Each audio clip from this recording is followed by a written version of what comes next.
لوگوں کی رہنمائی کے لیے رب تعالیٰ نے انبیاء علیہ السلام کو مبعوث فرمایا اور حالات کے مطابق ان کی شریعتوں کے احکامات بدلتے رہے، لیکن حضرت آدم علیہ السلام سے لے کر حضور نبی کریم صلی اللہ علیہ وآلہ وسلم تک تمام انبیاء کا دین، اصول اور عقائد ایک ہی رہے۔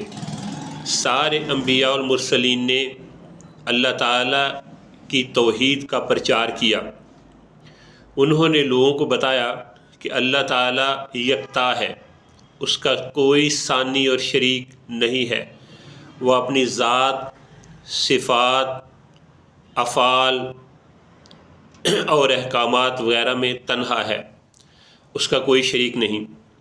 لیکن انبیاء علیہ السلام کی توحید کے پرچار کے باوجود بعض قومیں جو ہے وہ اس بات کو ماننے کے لیے تیار نہ ہوئیں اور انہوں نے اللہ کے شریک بنا لیے، جس طرح سے کہ عیسائی ہیں۔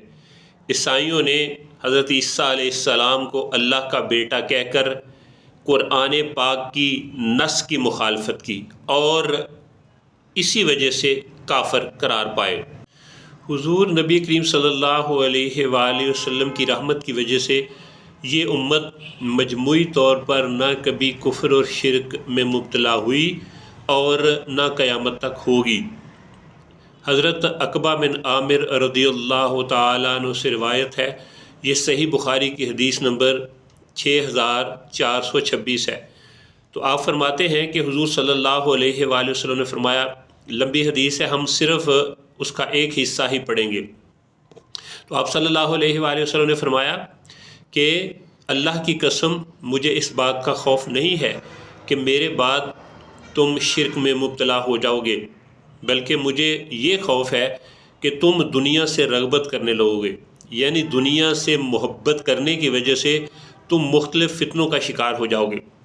اب یہ بات تو طے ہو گئی کہ یہ امت کبھی شرک کا شکار مجموعی طور پہ نہیں ہوگی، لیکن ساتھ ساتھ ہمیں یہ بھی تاکید کی گئی کہ ہم توحید کا پرچار کریں، ہم شرک اور کفر کو مٹانے اور اسلام و شریعت کو فروغ دینے کی بھی کوشش کریں۔ سیدنا انس بن مالک رضی اللہ تعالیٰ عنہ سے روایت ہے، حضور صلی اللہ علیہ وآلہ وسلم نے فرمایا، جس شخص میں 3 خوبیاں ہوں اسے ان کی برکت سے ایمان کی مٹھاس نصیب ہو جائے گی۔ پہلا، اللہ تعالیٰ اور اس کا رسول صلی اللہ علیہ وآلہ وسلم اسے دیگر تمام سے زیادہ محبوب ہوں۔ نمبر 2، وہ صرف اللہ تعالیٰ کی رضا کے لیے بندہ خدا سے محبت کرے۔ اور تیسرا، وہ کفر کی طرف جانے کو یوں ناپسند سمجھے جیسے آگ میں ڈالے جانے کو ناپسند کرتا ہے۔ ہم دیکھتے ہیں کہ عیسائیوں کا حضرت عیسیٰ علیہ السلام کے بارے میں عقیدہ کیا ہے۔ عیسائی خود کو توحید پرست اور حضرت عیسیٰ علیہ السلام کا امتی قرار دیتے ہیں، لیکن ان میں سے جو اکثریت ہے وہ دیکھیں ان کا کیا خیال ہے، ان کا عقیدہ کیا ہے۔ وہ کہتے ہیں کہ الہ یعنی عبادت کے لائق، یعنی خدا تعالی واحد ہے، اس کا ظہور 3 طرح سے ہے اور یہ تینوں مظاہر معبود ہیں، یعنی تینوں میں سے کسی کی بھی عبادت کی جا سکتی ہے۔ نمبر 1 باپ یعنی اللہ تعالیٰ، نمبر 2 بیٹا یعنی حضرت عیسیٰ علیہ السلام، نمبر 3 روح القدس یعنی سیدنا جبرائیل امین علیہ السلام، نعوذ باللہ من ذالک۔ اس جھوٹے تصور کو ٹرینٹی کا نام دیا گیا ہے اور یہ اعتقاد خالص شرک و کفر کی بنیاد پر ہے۔ قرآن پاک نے واضح طور پر اس کی نفی فرمائی ہے۔ تو اللہ تعالیٰ فرماتے ہیں سورہ المائدہ کی آیت نمبر 73 میں کہ بے شک وہ لوگ کافر ہو گئے جنہوں نے کہا بلا شبہ اللہ 3 معبودوں میں سے تیسرا ہے، حالانکہ عبادت کا مستحق تو صرف ایک ہی معبود ہے، اور اگر یہ لوگ اپنے ان اقوال سے باز نہ آئے تو جو ان میں کافر رہیں گے ان کو ضرور دردناک عذاب پہنچے گا۔ سیدنا عیسیٰ علیہ السلام کی ولادت قدرت الہیہ کی عظیم نشانی ہے۔ رب تعالیٰ نے آپ کو بغیر باپ کے پیدا فرمایا۔